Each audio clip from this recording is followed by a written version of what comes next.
Hello my dear students, welcome to my YouTube channel profoundly physicist. I am Shweta.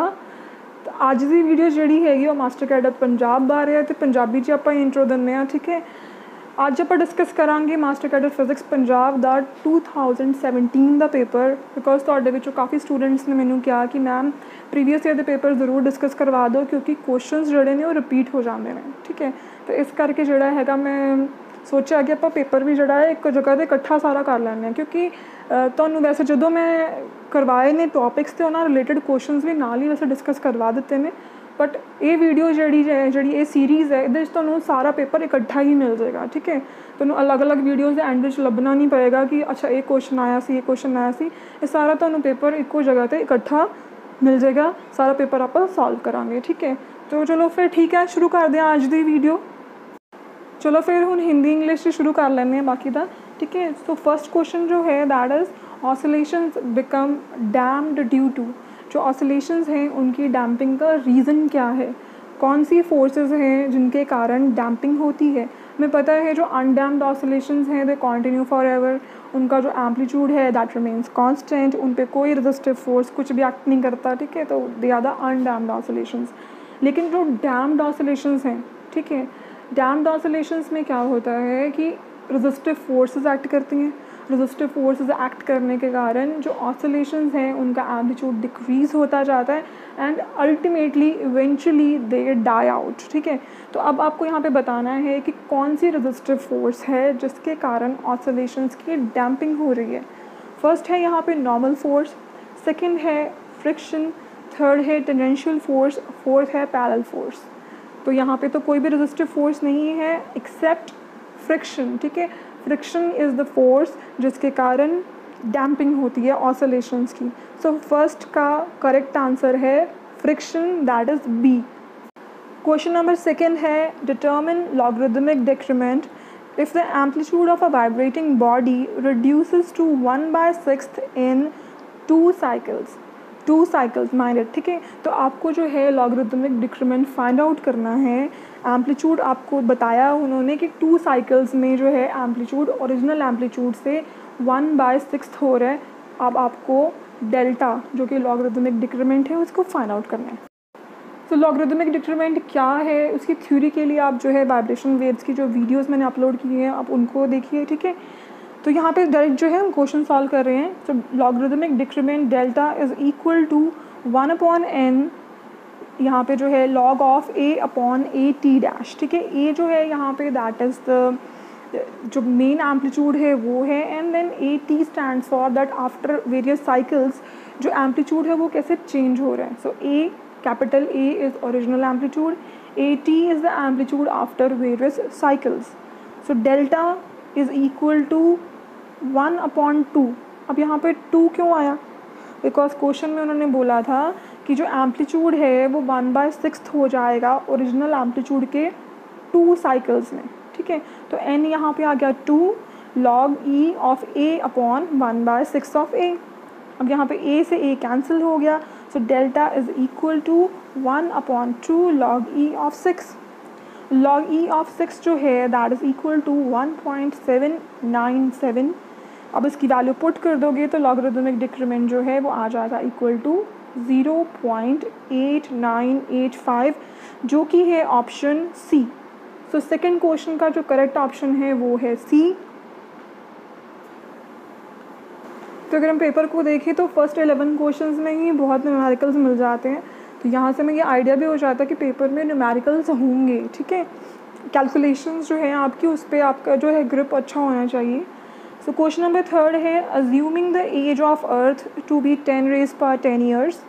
As of earth में दे दी है what fraction of the amount of uranium 238 still exist on earth. कहते हैं अगर अर्थ की जो एज है वो 10⁻10 ईयर्स है। ठीक है, तो आपको ये बताना है कि जो यूरेनियम 238 है उसका कितना फ्रैक्शन अभी भी अर्थ पर प्रेजेंट है। हाफ लाइफ ऑफ जो यूरेनियम 238 है वो हमें दे दी है 4.5 × 10⁻9 ईयर्स। ओके, सो हमें क्या फाइंड आउट करना है कि कितना fraction of uranium 238 is still present on earth. तो करते हैं सॉल्व इसको। So given in the question is age of earth is equal to 10⁻10 years. Half life of यूरेनियम-238 is equal to 4.5 into 10⁻⁹ years.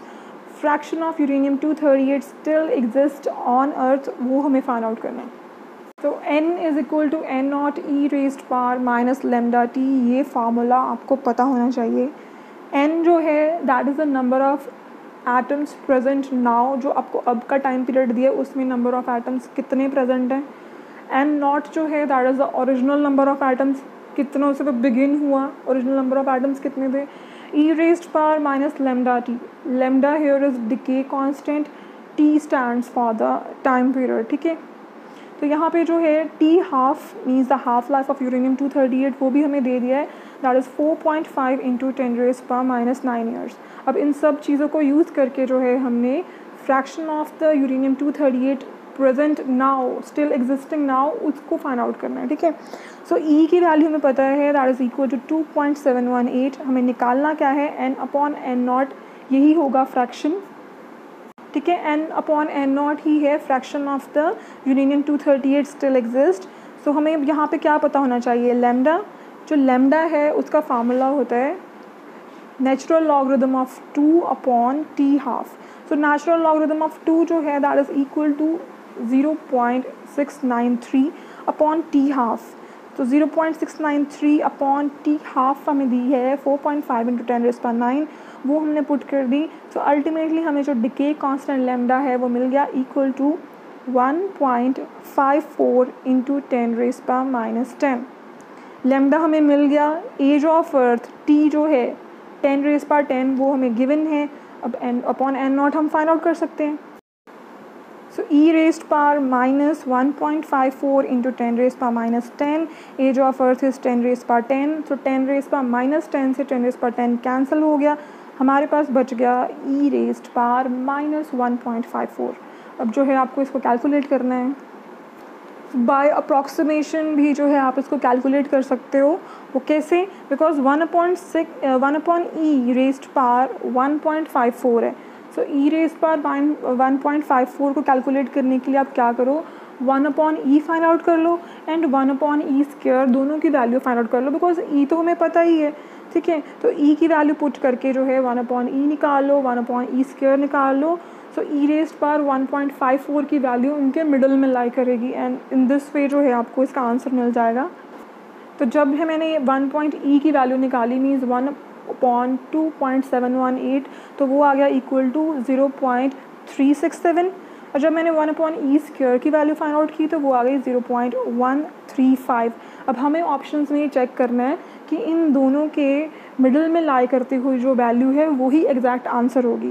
तो रेंज देख लो क्या है, 0.367 से 0.135, 0.135 एंड 0.367 के मिडल में लाई करती हुई वैल्यू हमने जो है वही आंसर होगी। सो रेंज क्या थी हमारे पास, 0.135, 0.367 एंड आप देखोगे जो ऑप्शन ए है 0.2143 that is lying exactly between them, because हमने जो है ई रेज़्ड पावर 1.54 फाइंड आउट करना था, ठीक है। तो इस तरीके से जो है थर्ड का ए ऑप्शन जो होगा that will be the correct one. So हमने देखा जो फर्स्ट क्वेश्चन था वो था यूनिट वाइब्रेशंस में से, सेकंड क्वेश्चन भी वाइब्रेशंस यूनिट का था, थर्ड क्वेश्चन था न्यूक्लियर एंड पार्टिकल फिजिक्स का क्वेश्चन। अब देखते हैं फोर्थ क्वेश्चन कौन सी यूनिट का है। So fourth question is kinetic energy of alpha particle emitted in decay of radium into ruthenium is measured to be 4.78 mega electron volt. What is total disintegration energy और Q value of this process. तो ये question है alpha decay का, जो कि है nuclear physics का question, ठीक है। तो अभी तक वाइब्रेशन एंड वेव्स के 2 क्वेश्चन आ गए, न्यूक्लियर एंड पार्टिकल फिजिक्स के भी 2 क्वेश्चन हो गए। तो सॉल्व करते हैं इस क्वेश्चन को। वैसे थ्योरी में भी मैंने आपको ये क्वेश्चन सॉल्व करवाया ही हुआ है। सो क्वेश्चन में कहा है कि जो रेडियम है that डिसइंटीग्रेट्स into ruthenium by alpha decay. अब हमें जो है काइनेटिक एनर्जी अल्फ़ा पार्टिकल की दी है 4.78 मेगा इलेक्ट्रॉन वोल्ट, और इस सब को यूज़ करके जो है हमने Q वैल्यू फाइंड आउट करनी है। सो जो काइनेटिक एनर्जी T अल्फ़ा से उसको इंडिकेट करेंगे, काइनेटिक एनर्जी का फार्मूला होता है A-4/A इंटू Q।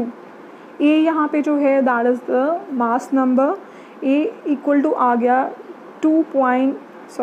सॉरी ए आ गया इक्वल टू 226, ठीक है। तो हमें जो पेरेंट एटम है उसी का ही मास नंबर लेना है जो कि रेडियम है। सो काइनेटिक एनर्जी है 4.78, जो मास नंबर है that is 226 minus 4/226 into Q. बस उसको कैलकुलेट कर लो, क्यू आ गया equal to 4.865 mega electron volt. तो जो फोर्थ क्वेश्चन है उसका करेक्ट ऑप्शन होगा बी। अब देखते हैं fifth question, what is ground state spin and parity of aluminium. तो ये तो हमें पता है, ये क्वेश्चन को हमने सॉल्व करना है with the help of nuclear shell model. और शेल मॉडल तो आप लोग सब एक्सपर्ट हो शेल मॉडल में, मुझे ऐसा लगता है कि बिकॉज जब मैंने क्विज लिया सबने फटाफट आंसर दिया इसका, तो ये बहुत ईजी है आप लोगों के लिए क्वेश्चन। तो ground state spin and parity हमने एल्यूमिनियम की फाइंड आउट करनी है यूज़ करके न्यूक्लियर शेल मॉडल। तो देखते हैं कौन सा करेक्ट ऑप्शन आएगा। सो जो एल्यूमिनियम है उसका atomic number means number of protons हैं वो है 13, नंबर ऑफ न्यूट्रॉन्स आ गए 27 माइनस 13 जो कि हैं इक्वल टू 14। ओके, सो अब हमने जो है दोनों के कॉरस्पॉन्डिंग न्यूक्लियर कॉन्फ़िगरेशन को लिख लेना है और जहाँ पे हमें अनपेयर्ड मिल गया न्यूक्लियॉन उसको हमने पिक कर लेना है। जैसे हमने जो है 13 प्रोटॉन के कॉरस्पॉन्डिंग कॉन्फ़िगरेशन लिखी तो आ गई 1s 1/2, 2 यहाँ पे फिल हो गया, 1p 3/2 में यहाँ 4 न्यूक्लियॉन्स 4 प्रोटॉन्स फिल हो गए, देन 1p 1/2 में यहाँ 2 प्रोटॉन्स फिल हो गए, एंड देन 1d 5/2 में रह गए 5 प्रोटॉन्स। तो यहाँ से इस तरीके से जो है प्रोटॉन्स को की न्यूक्लियर कॉन्फ़िगरेशन आप लिखोगे। देन है हमारे पास 14 न्यूट्रॉन्स। जो न्यूट्रॉन्स हैं उसके कॉरस्पॉन्डिंग क्या आएगा, 1s 1/2 में 2 न्यूट्रॉन्स, 1p 3/2 में 4 न्यूट्रॉन्स, 1p 1/2 में 2 न्यूट्रॉन्स, 1d 5/2 में आ गए 6 न्यूट्रॉन्स। तो यहाँ पे जो है हमें ground state parity and spin मिलेगी अनपेयर्ड, यहाँ पे जहाँ भी न्यूक्लियॉन मिल गया तो वो हमें मिला है इन प्रोटॉन कॉन्फ़िगरेशन, इसलिए जो d 5/2 आ गया that will decide the ground state spin and parity. तो यहाँ पे जो J है, J आ गया इक्वल टू 5/2, L जो है वो आ गया 2 के इक्वल बिकॉज इट स्टेट है D। Angular momentum and parity का फार्मूला आपको पता ही है, parity is equal to -1 raised power L, और L है यहाँ पे 2, सो पैरिटी आ गई इक्वल टू -1 रेज़्ड पावर 2। यहाँ पे तो ये इवन हो गई, पॉजिटिव आ गया। सो इस तरीके से जो है हमारे पास ground state spin and parity को आप लिख सकते हो 5/2 प्लस साइन, प्लस यहाँ पे ये बता रहा है कि पैरिटी क्या है, पॉजिटिव, और जो ग्राउंड स्टेट है उसकी स्पिन क्या है, 5/2। तो करेक्ट ऑप्शन आएगा ए। क्वेश्चन नंबर 6 है, calculate the minimum energy of gamma rays necessary to disintegrate a deuteron into a proton and neutron given E is equal to 1.6 into 10 raised power minus 19 coulomb, M is equal to 9.1 into 10 raised power minus 31 kilogram, C is equal to 3 into 10 raised power 8 meter per second, H जो कि Planck's constant है is equal to 6.62 into 10 raised power minus 34 joule second. Mass जो है यहाँ पे given है that is 1.66 into 10 raised power minus 27 kilogram, atomic mass unit है ये AMU, 1 AMU की वैल्यू दी हुई है। उसके बाद हमें मास of proton, mass of neutron and mass of deuteron दिए हैं। हमें ये बताना है कि अगर हम चाहते हैं कि ड्यूट्रॉन जो है वो ब्रेक हो जाए इनटू प्रोटॉन एंड न्यूट्रॉन, तो हमें गामा रेज है उसको कितनी एनर्जी चाहिए, इसके लिए वो मिनिमम एनर्जी हमने फाइंड आउट करनी है। इसी के साथ आप ये भी देख लो कि ये क्वेश्चन भी है unit nuclear and particle physics का ही। तो सिर्फ फर्स्ट 2 क्वेश्चन थे वाइब्रेशन के, उसके बाद ये 4 क्वेश्चन जो हैं न्यूक्लियर के ही आ गए हैं। तो ड्यूट्रॉन को हमने ब्रेक करवाना है इनटू प्रोटॉन एंड न्यूट्रॉन, और हमें बताना है कि गामा रेज को कितनी मिनिमम एनर्जी चाहिए। जो क्वेश्चन में गिवन था सब मैंने यहाँ लिख लिया है। जो डेल्टा एम है, डेल्टा एम क्या होता है, मास डिफेक्ट कि जो पेरेंट एटम्स हैं जो उनका सम है, जब हमने उसको जो है जो डॉटर न्यूक्लियाई है, ठीक है, उसके सम के साथ देखा तो उसमें जो डिफरेंस आता है उसको हम कह देते हैं मास डिफेक्ट। जो मास डिफेक्ट है उसको हम इंडिकेट करते हैं विद डेल्टा एम। तो डेल्टा एम है equal to mass of proton plus mass of neutron minus mass of deuteron. तो mass of proton and mass of neutron को प्लस कर दो, उसमें से ड्यूट्रॉन जो कि पेरेंट एटम है उसके मास को आप सब्ट्रैक्ट कर दो। तो सब्ट्रैक्ट करने के बाद जो डेल्टा एम है वो आ रहा है equal to 0.0 0.00186 AMU atomic mass unit. अब हमें देखना है mass defect energy. Mass defect energy जो है मीन्स एनर्जी रिक्वायर्ड, उसको हम लिख सकते हैं equal to delta M into C square.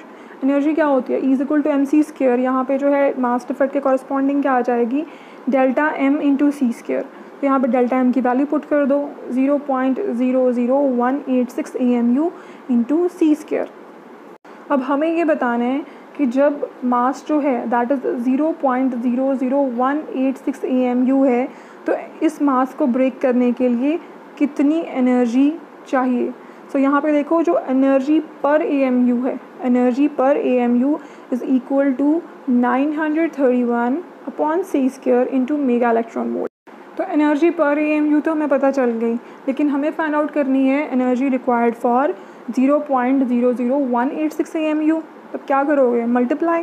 So is equal to 931 upon C square into 0.00186 C square आ जाएगा। सी स्क्वायर से सी स्क्वायर यहाँ कैंसिल हो गया और हमारा आंसर आ गया 1.73 मेगा इलेक्ट्रॉन वोल्ट, जो कि very much near to option B है। तो यहाँ पे जो आंसर में थोड़ा सा चेंज है, बिकॉज हमारा आया है 1.73 मेगा इलेक्ट्रॉन वोल्ट और यहाँ पे आंसर है 1.747 मेगा इलेक्ट्रॉन वोल्ट। उसका रीज़न यही है बिकॉज आप देखो यहाँ पे जो mass of proton, neutron and neutron दिए हैं उतने कितने ज़्यादा सिग्निफिकेंट नंबर्स हैं, सिग्निफिकेंट फिगर्स हैं, लेकिन जब आंसर है that is just up to 4 significant figures. Means उन्होंने कहीं कहीं पे राउंड ऑफ कर दिया होगा आंसर कैलकुलेट करते हुए। सो इसलिए जो है जब आप इसको up to 4 significant figures find out करोगे तो 1.747 मेगा इलेक्ट्रॉन वोल्ट ही आएगा। बस आपने जो है नियर अबाउट, अगर आप उतना राउंड ऑफ नहीं कर रहे हो, ठीक है, तो बस आपने जो है नियर अबाउट आंसर को पिक कर लेना है। सो आंसर करेक्ट बी होगा यहाँ पे। क्वेश्चन नंबर 7 भी है न्यूक्लियर एंड पार्टिकल फिजिक्स में से। तो आप देख सकते हो कि 5 क्वेश्चन जो हैं न्यूक्लियर एंड पार्टिकल फिजिक्स के आए हुए हैं पेपर में, ठीक है। सो 7th क्वेश्चन देखो क्या है, nuclear cross section has dimensions of. तो इसको हम स्टडी कर चुके हैं इन द थ्योरी कि न्यूक्लियर जो क्रॉस सेक्शन है उसके डायमेंशंस क्या होते हैं। Option is area, B volume, C length, D density. तो जो न्यूक्लियर क्रॉस सेक्शन है उसके डायमेंशंस क्या होते हैं, या डायमेंशंस होते हैं दैट ऑफ एरिया, ठीक है। हमने थ्योरी में अच्छे से किया हुआ है, क्रॉस सेक्शन की वीडियो है वहाँ पे मैंने डिस्कस भी किया हुआ है। अगर उसको डिटेल्ड दोबारा स्टडी करना है तो वहाँ से थ्योरी से देख सकते हो। तो 7th का करेक्ट ऑप्शन ए आएगा, एरिया। सो हमने किए 2 क्वेश्चंस वाइब्रेशंस के, उसके बाद 5 क्वेश्चंस आ गए न्यूक्लियर एंड पार्टिकल फिजिक्स में से। न्यूक्लियर फिजिक्स में से बेसिकली, पार्टिकल फिजिक्स का तो कोई क्वेश्चन नहीं था इसमें। सो इसके बाद जो है क्वेश्चंस शुरू हो रहे हैं ऑप्टिक्स में से, ठीक है। तो 8th क्वेश्चन जो है देखो क्या है, in Young's double slit experiment 2 coherent sources of intensity ratio of 16:1 produce interference fringes, calculate the ratio of maximum and minimum intensity। तो हमें जो है इंटेंसिटी की रेशो दे दी है, ठीक है। 2 कोहेरेंट सोर्सेज की जो इंटेंसिटी है उसकी रेशो दे दी है, I1 एंड I2 हमें दे दिया हुआ है, और हमें जो है रेशो फाइंड आउट करनी है मैक्सिमम एंड मिनिमम इंटेंसिटी की। वी नो दैट जो इंटेंसिटी है that is proportional to amplitude square, ठीक है। सो I1 अपॉन I2 को हम लिख सकते हैं A1 square upon A2 square. जो एम्पलीट्यूड्स की रेशो है, या कि इसको हम कहें जो इंटेंसिटी की रेशो है, वो हमें दी हुई है क्वेश्चन में 64:1। तो 64 अपॉन 1 आ गया, स्क्वायर है तो उधर जाके स्क्वायर रूट हो जाएगा। सो A1 अपॉन A2 आ गया इक्वल टू 8/1। उसके बाद हमें फार्मूला पता होना चाहिए ratio of minimum intensity to maximum intensity का, ठीक है। तो ratio upon maximum upon minimum जो है that is equal to A1 plus A2 का whole square upon A1 minus A2 का होल स्क्वायर, ठीक है। तो यहाँ पे जो A1 प्लस A2 है और A1 माइनस A2, आप उसको कैसे निकालोगे, यहाँ पे मैंने डिवाइडिंग कर दी है, ठीक है, डिवाइडिंग बाय A2। तो A1 अपॉन A2 और नेक्स्ट स्टेप में क्या आ जाएगा +1। डिनोमिनेटर में देखो A1 अपॉन A2 और क्या आ जाएगा -1। तो A1 अपॉन A2 की वैल्यू है हमारे पास 8/1। तो यहाँ पे आप लिख सकते हो 8/1 + 1 मीन्स 8 + 1, और डिनोमिनेटर में क्या आ गया 8/1 -1 जो कि है 8 - 1। सो 8 + 1 क्या होता है 9, 8 - 1 is 7, जो कि आया 81। 9 का स्क्वायर 81 और 7 का स्क्वायर आया 49। तो इस तरीके से जो है हमें रेशो मिल गई 81:49, जो कि है ऑप्शन सी। क्वेश्चन नंबर 9 है जो कि अगेन ऑप्टिक्स में से है, लेकिन पोलराइजेशन का है ये। Which of the following waves can not be polarised, वो कौन सी वेव्स हैं जिनको हम पोलराइज नहीं कर सकते हैं। तो इससे पहले आपको पता होना चाहिए कि पोलराइजेशन होती क्या है। तो पोलराइजेशन में हम क्या करते हैं कि जो वाइब्रेशंस हैं वेव्स की, उसको हम एक पर्टिकुलर डायरेक्शन में रिस्ट्रिक्ट कर देते हैं। एक वेव है, उसकी मल्टीपल डायरेक्शंस में उसकी वाइब्रेशंस होंगी, लेकिन पोलराइजेशन प्रोसेस में हम उसकी वाइब्रेशंस को सिर्फ एक पर्टिकुलर डायरेक्शन में रिस्ट्रिक्ट कर देते हैं, उसको हम कह देते हैं पोलराइजेशन। अब अगर हम बात करें विजिबल लाइट की, जो कि है एक ट्रांसवर्स वेव, रेडियो वेव्स की बात करें, साउंड वेव्स हैं और एनी ट्रांसवर्स वेव, ठीक है। यहाँ पे अगर हम साउंड वेव्स देखें, साउंड वेव्स जो है they are longitudinal waves. Longitudinal waves होने के कारण उनकी ऑलरेडी डायरेक्शन एक पर्टिकुलर डायरेक्शन के अलॉन्ग ही दे आर वाइब्रेटिंग, ठीक है। बिकॉज हमें पता है लॉन्गिट्यूडनल वेव्स में क्या होता है, जो पार्टिकल्स ऑफ द मीडियम है they vibrate parallel to the medium, ठीक है। तो उस तरीके से जो है वहाँ पे अलग अलग डायरेक्शन में वाइब्रेशन स्प्रेड नहीं हुई होती, एक पर्टिकुलर डायरेक्शन में ही रहती हैं। जहाँ पे हम ट्रांसवर्स वेव की बात करते हैं, वहाँ पे जो है पार्टिकल्स जो हैं they vibrate perpendicular to the medium, ठीक है। जो डायरेक्शन ऑफ वेव होती है उसके परपेंडिकुलर जो है पार्टिकल्स वाइब्रेट करते हैं, इसलिए उसकी पोलराइजेशन इज़ पॉसिबल। बिकॉज इतने ज़्यादा परपेंडिकुलर कंपोनेंट्स में से आप जो है उसको रिस्ट्रिक्ट कर सकते हैं एक पर्टिकुलर परपेंडिकुलर कंपोनेंट की डायरेक्शन में, ठीक है। सो इस तरीके से जो है जो वाइब्रेट नहीं हो जो पोलराइज नहीं हो सकती वो है साउंड वेव्स, क्योंकि बाकी जो है visible waves, radio waves, they are transverse wave. Polarisation को और डिटेल में स्टडी करने के लिए आप जो है वीडियोस देख सकते हो, थ्योरी वीडियोस पोलराइजेशन की। तो ऑप्टिक्स की जो है प्लेलिस्ट, उसको मैं डिस्क्रिप्शन में लिंक कर दूँगी, अगर किसी को और डिटेल में स्टडी करना है तो आप थ्योरी वीडियोज़ भी देख सकते हो। 9th का जो है करेक्ट ऑप्शन आएगा C, sound waves. Sound waves being longitudinal waves can not be polarized. जो क्वेश्चन नंबर 10th है वो भी ऑप्टिक्स का ही है, लेकिन टॉपिक डायफ्रैक्शन में से क्वेश्चन है ये। क्वेश्चन देखो क्या है, a single slit diffraction pattern is obtained on a screen using yellow light. If the yellow light is replaced by blue light without making any other changes in the diffraction pattern, what will happen to the diffraction bands? सिर्फ यहाँ पे क्या करना है, हमने जो yellow light है, ठीक है, उसको हमने रिप्लेस करना है with blue light. Yellow light को ब्लू लाइट के बाद से रिप्लेस करने के बाद हमें ये बताना है कि जो हमें डायफ्रैक्शन बैंड्स मिल रहे हैं उनमें क्या चेंज आएगा। जैसे फर्स्ट है bands will disappear, first option says कि बैंड्स गायब ही हो जाएंगे, कोई बैंड नहीं हमें मिलेगा। Second option says bands will become broader and farther apart. Second जो ऑप्शन है वो कहती है कि जो बैंड्स हैं उनका साइज़ बड़ा हो जाएगा, वो दूर दूर भी हो जाएंगे, ठीक है। थर्ड ऑप्शन कहती है bands will become broader and crowded together. Second option का मतलब है कि बैंड्स का साइज़ तो इंक्रीज़ होगा लेकिन वो साथ साथ होंगे, क्राउडेड टुगेदर आ जाएगा। फोर्थ है bands will become narrower and crowded together. So fourth option says कि बैंड का जो साइज़ है वो भी डिक्रीज़ हो जाएगा और वो इकट्ठे भी हो जाएंगे, पास पास भी हो जाएंगे, ठीक है। तो अब हमें ये बताना है कि जब हमने येलो लाइट से ब्लू लाइट को रिप्लेस कर दिया, अब बैंड पे क्या इम्पैक्ट होगा उसका। So we know the relationship between fringe width and wavelength, beta is equal to lambda capital D by small D, ठीक है, ये हमें फार्मूला पता है। अगर हम विबग्योर देखें तो जो वेवलेंथ ऑफ ब्लू लाइट है that is less than the wavelength of yellow light. It means जैसे ही हम जो है येलो लाइट को रिप्लेस करेंगे विद ब्लू लाइट तो जो फ्रिंज विड्थ बीटा है वो डिक्रीज़ हो जाएगी।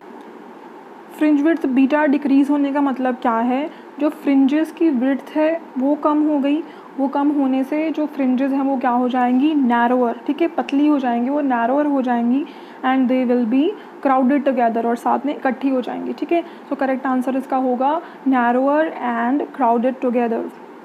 तो 10th क्वेश्चन का करेक्ट आंसर आएगा डी।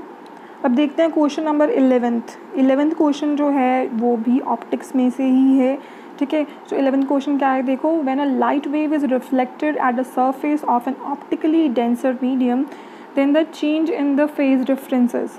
इस प्रॉपर्टी का जो यूज़ है फेज रिवर्सल एंड ऑल, इसका यूज़ हम करते हैं जब हम स्टडी करते हैं डायफ्रैक्शन के रिगार्डिंग, ठीक है। तो ये टॉपिक आपको डायफ्रैक्शन में ही मिलेगा।